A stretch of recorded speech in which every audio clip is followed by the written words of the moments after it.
Welcome back, mathematicians. Now we're on to chapter 4, applications of derivatives. We saw in section 310 that we could use them to apply to problems, related rate problems, and things like that. And then we saw a few chapters or sections before that about how to use them with acceleration, velocity, and position. So today we're going to do section 4.1, extreme values of functions. So what is an extreme value? We also call them extrema.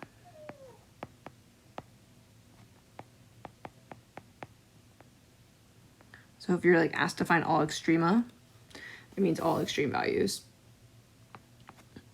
They're basically maximums and minimums, but there are different kinds, and we're going to get into that.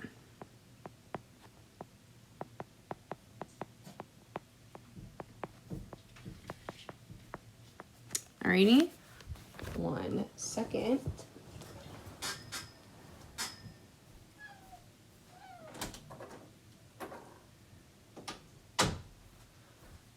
Some kitty did not want to be in the recording studio. So, our first definition, our first extremas that we're going to look into are called absolute extremas. So, the definition. So we say that f has an absolute max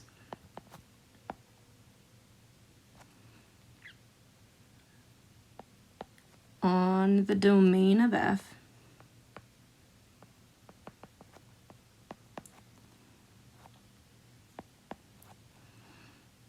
at some point c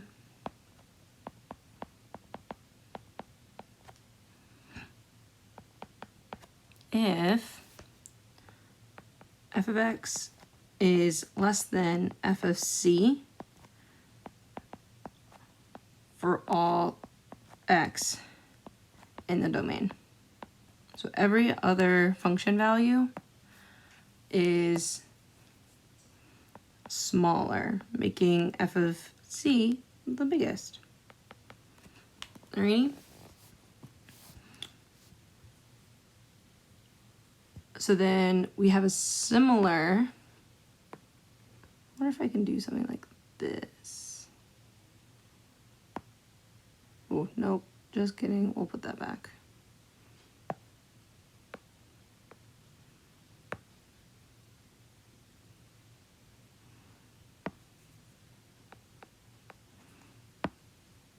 Instead of an absolute max, we're going to have an absolute min on the domain of f at some point c if all f of x is greater than or equal to f of c for all x in the domain. So pretty similar definitions. You just need to be careful of this right here. It's kind of a little intuitive, right? If it's the smallest, it's the absolute minimum. Every other number is going to be on the other side of it, greater than it, all right? So the domain matters, right? So let's look at the example of y equal to x squared, and we're going to make our domain negative infinity to infinity, which is x squared's natural domain, right? So let's draw that graph.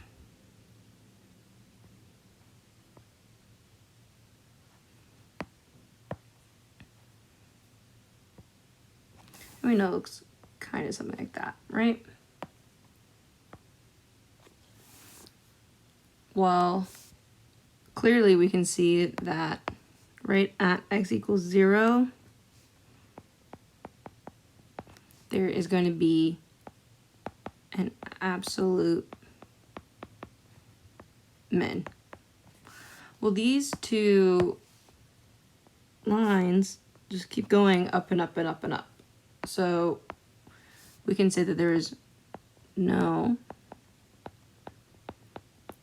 absolute max, right? You don't have to have an absolute min or an absolute max, right? So then what if we restrict the domain? So what if we make y equal to x squared on the closed domain of 0 to 2? So then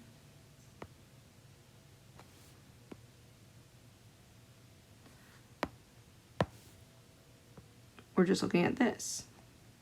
It goes all the way up there. Alrighty. So we still have an absolute min at x equals 0.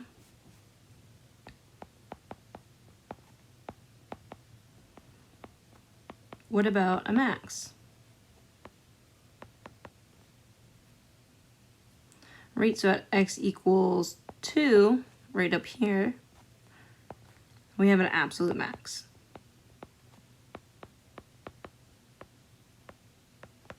Beautiful.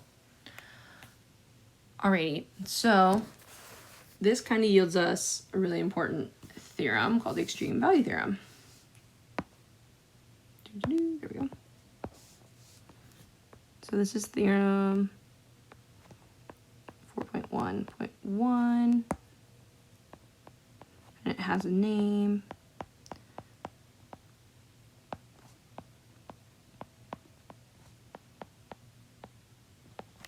Alrighty, so extreme value theorem says that if f is continuous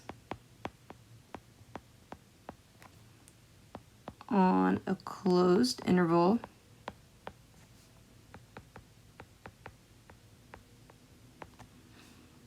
let's call it AB, then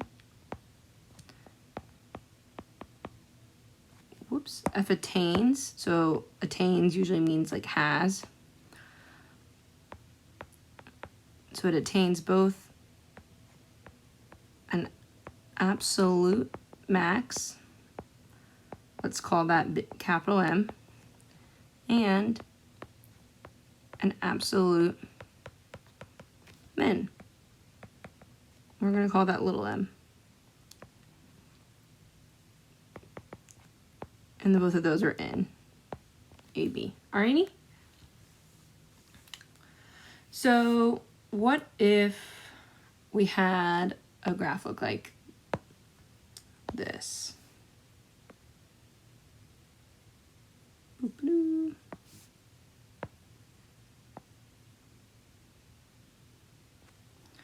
Right, and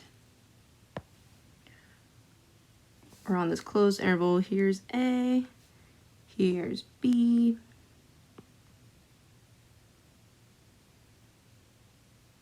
so as you can see, A and B are their own, the endpoints are, we would call this one big M, and we would call this one down here little m. But what about these 2 points right here? They kind of look like, let's call them, what's happening, C and D.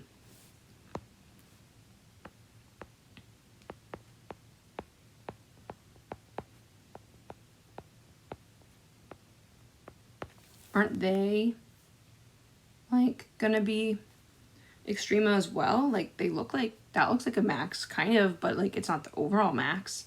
So we actually call these local extrema.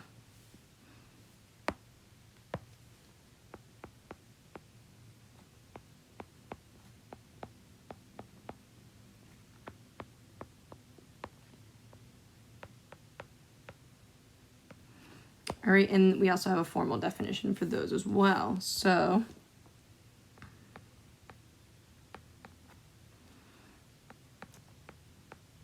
f has a local max at C if f of x is less than f of C for all x lying in some open interval containing C.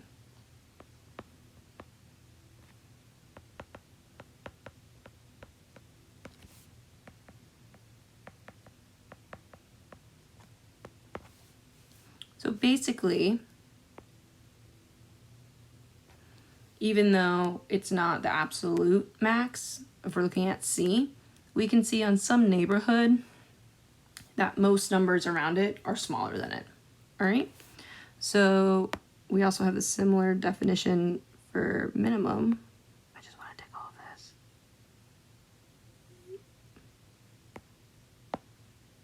No. Put it back.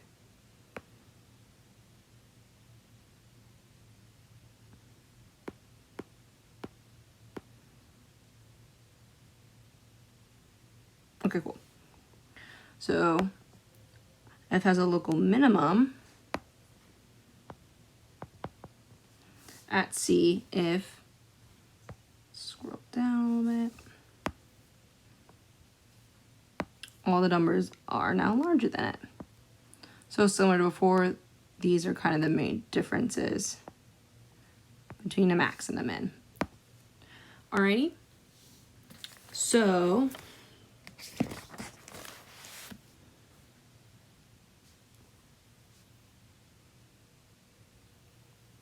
let's look at another graph.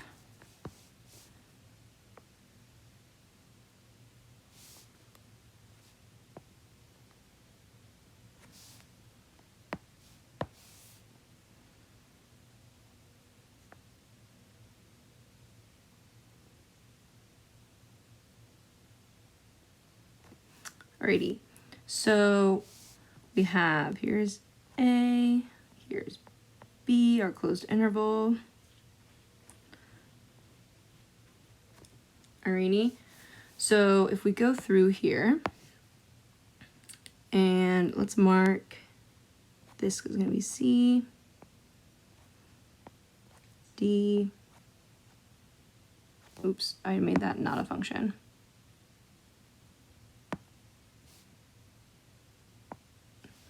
It's gonna make me erase everything. 1 second.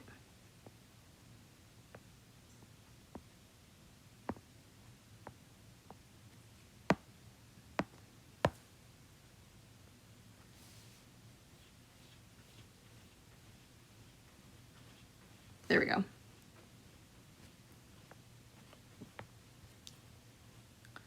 So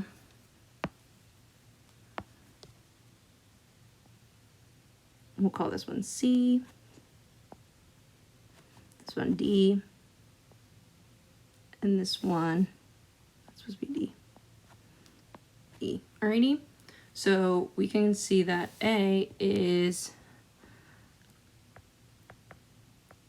we're gonna call it our absolute max, sorry, min. So we put ABS for absolute min, and then C, we can call that a local max because every point in a small interval containing C is going to be smaller than it. All right, D, we're going to call a local min.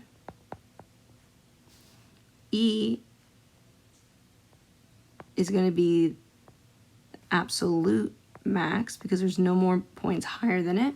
And B, it's an endpoint, so it's also going to be a local min because every point to the left of it is larger than it, so that's making it a local min. So endpoints are going to be extremas as well.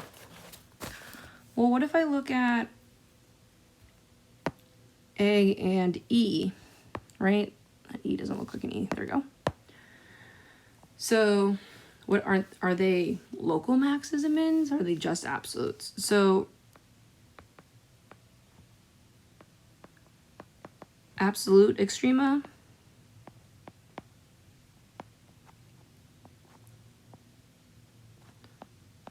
are also local extrema. So that's meaning like if I have a collection of all of my local extrema, including endpoints, because we can see here on this picture, I drew above that endpoints on the closed interval are going to be local extrema. We're going to have a collection of extremas that include the absolute extremas. So if it's not in a local extrema, it can't be an absolute extrema. Okay?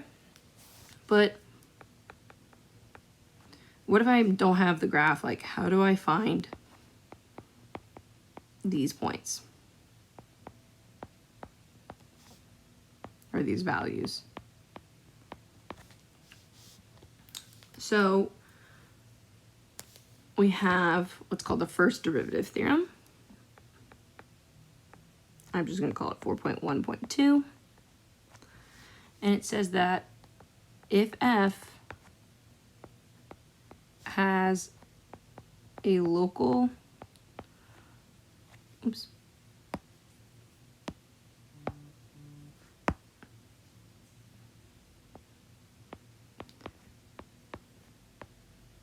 max or minimum, then, at C,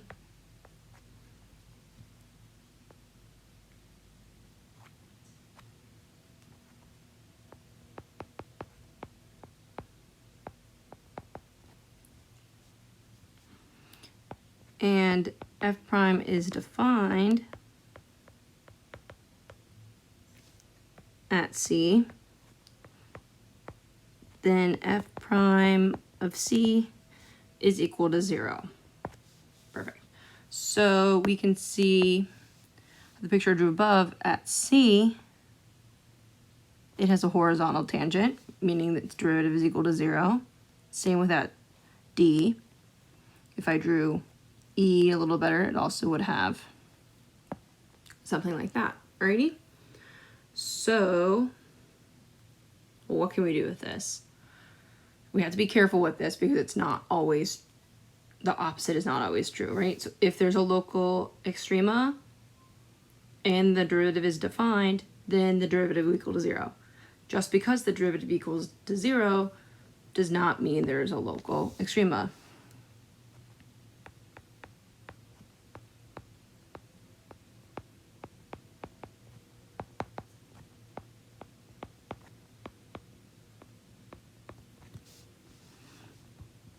So just because f prime of C equals 0, it does not imply C is a local extrema. That double line arrow means implies.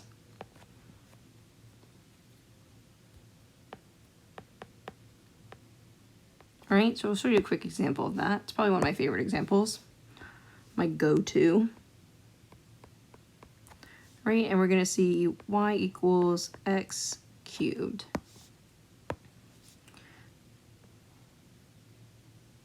Really nice function. Always increasing. Something like that, right? Right at 0 is kind of what we care about. So if I take y prime, we know from power rule that this is going to be 3x squared, right? And so if I set this equal to 0, so I'm going to say equal to 0, well, that means if I divide by 3, so we get x squared equal to 0, means x equals 0.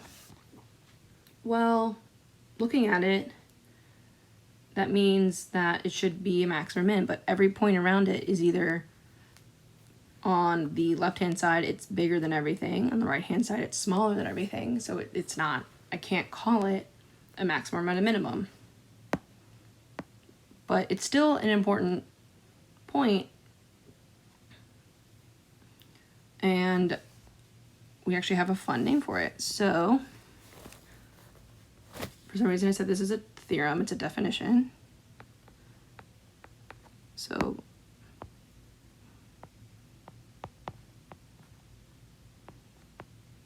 make it clear this is not an extrema.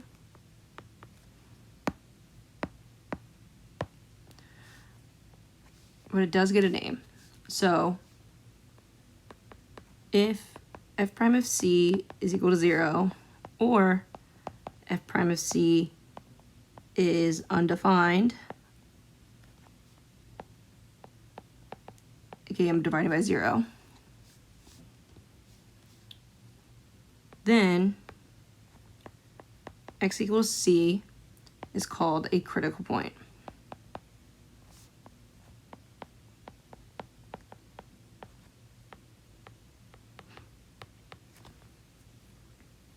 Of f. I always forget that part. Okay. Right, so something's a critical point if the derivative equals 0 and f prime of c is undefined. So we'll cook up some more methods using this later about critical points, but let's just focus on how we can definitely find absolute extrema.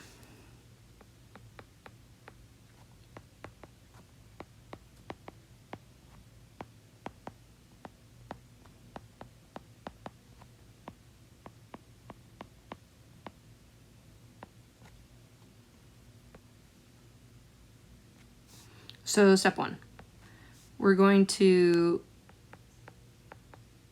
evaluate f at all critical points and endpoints. Right, so I'm going to find f of a, find f of b, my endpoints of my interval a, b. I'm going to find all f of c's by critical points. And then I'm going to have a lot of different numbers. Then I'm going to take the largest value and call it absolute max. And then we're going to take the smallest value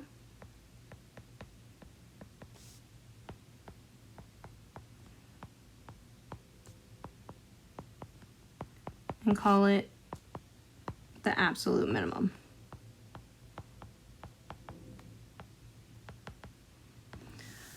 Right, so kind of when you're looking at some of these graphs that we've gone over, these points, if I made these my endpoints, well, my critical point, even though I can clearly see that x equals 0 is not an extrema, I would easily tell that it's not an absolute extrema because the endpoints are smaller and larger than it, so it wouldn't even be a contender.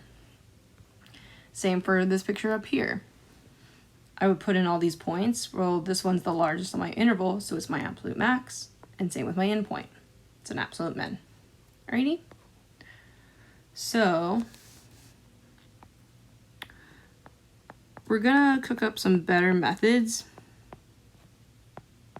to finding local extrema and other different extrema later on.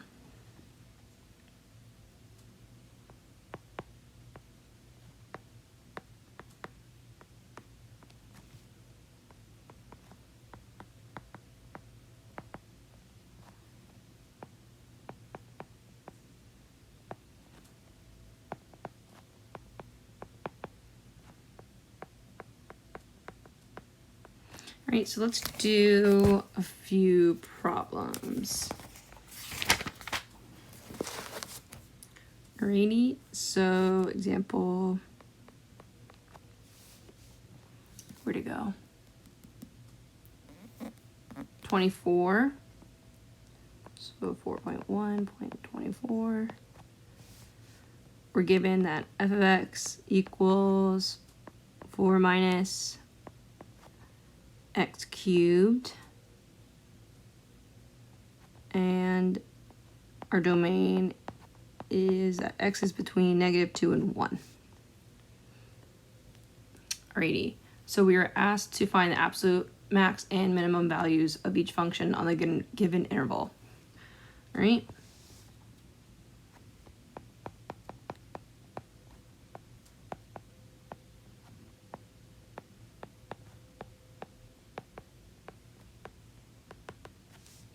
Okie dokie. So step 1, evaluate f at all critical points at endpoints. So first let's find our critical point.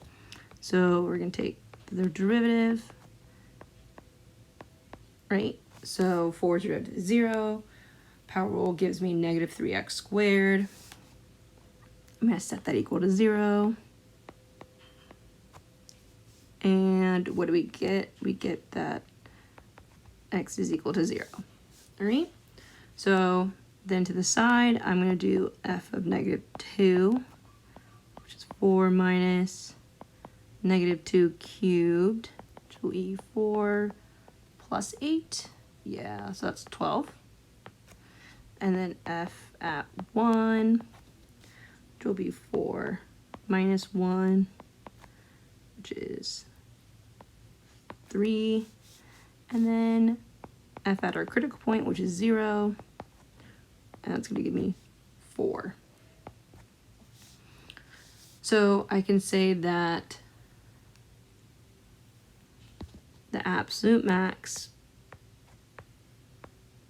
on this interval is at 1. Negative 2, 12. And the absolute min is going to be 3 is the smallest number, so it's going to be 1, 3. Alrighty, not too bad. Let's keep going, because we talked about how critical points exist when the derivative is undefined. So 4.1.29. So again, we're finding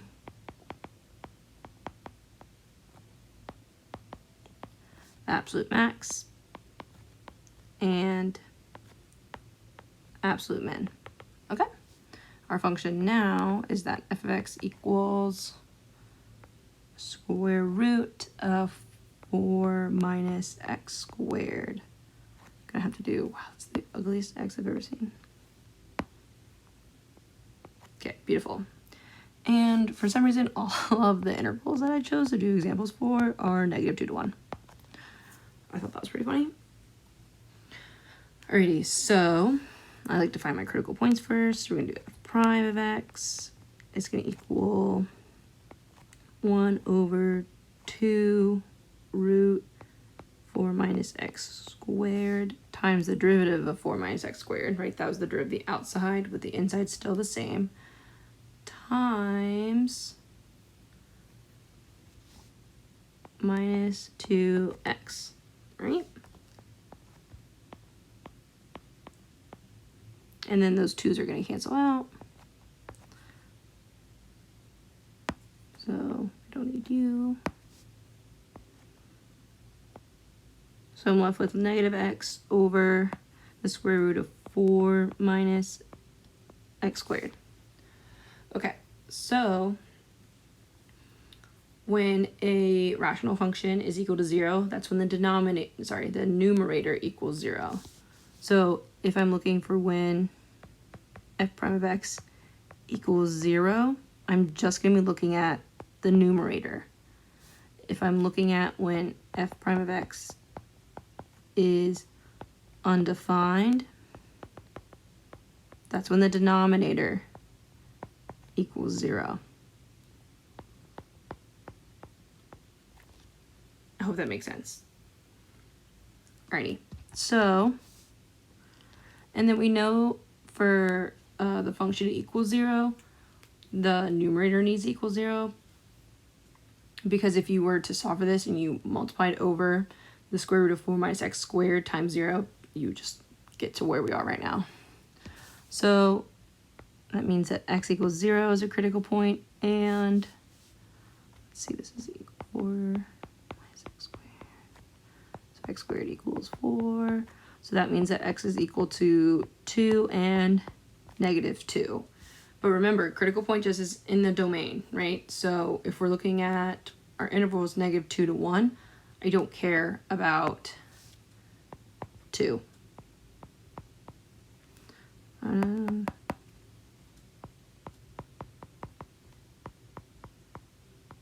So not going to waste my time with him. Alrighty.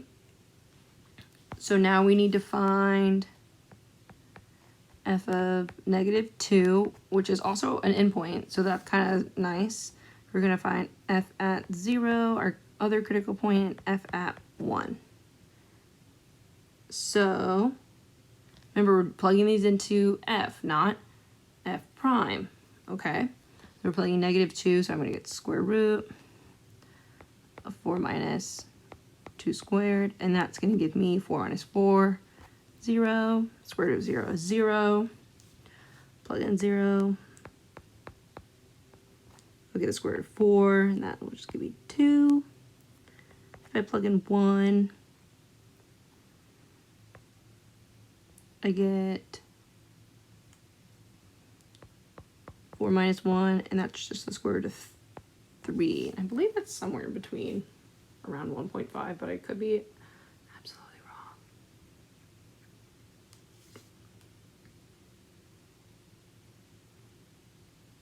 It's 1.73, but it's still smaller than 2 and bigger than 0. So that will be my minimum, and this will be my maximum. So we'll say the absolute max is going to be at 0, 2, and my absolute min is going to be at -2, 0. Perfect. It just worked out right here that our endpoint was also a critical point, or else if it wasn't, like if our endpoint was -3, we would have 4 points to choose from. Alrighty, so last example.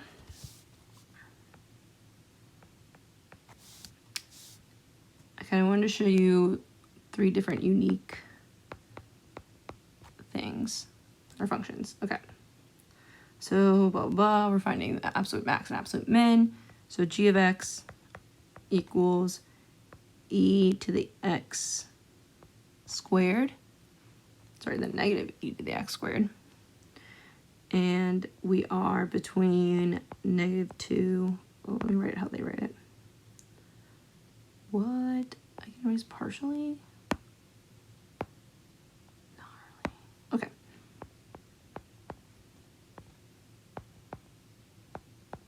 Okay, cool. So my endpoints -2 and 1. I like to find my critical points again first. Let's take this derivative. So e to the x is, or e to the u's derivative is e to the u times du. So we're gonna have e to the negative x squared times negative x squared's derivative, which is 2x, -2x, excuse me. All right, and we're gonna set that equal to 0.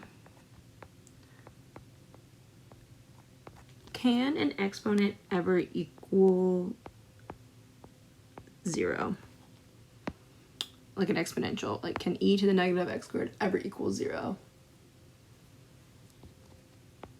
No, it cannot. I cannot raise something to the power to equal 0. It's also a reason why ln of 0 does not exist, and that you can't put any negative numbers into ln, because we can't, e to the something can't give you any negative numbers, and it can't give you 0. All right, so I'm going to divide both sides by e to the negative x squared. Well, 0 divided by anything is just 0. So we get that 0 equals -2x. And why is every critical point 0? X equals 0. Alrighty. So now let's plug in to f. So plug in endpoint, plugging in critical point, plugging in the other endpoint. I'm doing this order of increasing x values if you have not noticed. So I'm going to plug in f to the -2, so that's going to get me e to the -2 squared, which is going to be e to the -4th, or 1 over e to the 4th, same thing. E to the -0 squared, e to the 0, anything to the 0 power is 1. And e to the -1 squared gives me e to the -1. And that's just the same as 1 over e. So this guy's going to be my absolute max. And I know that e to the 4th is a bigger number than e to the 1st power, because e is greater than 1. So 1 over it is going to be a smaller number. So if I plug in to like a 4-function calculator, just kidding, 4-function calculators don't have e, and I divide by e to the 4th. What is this number? We get 0.018. And let's see. 1 over e is just going to be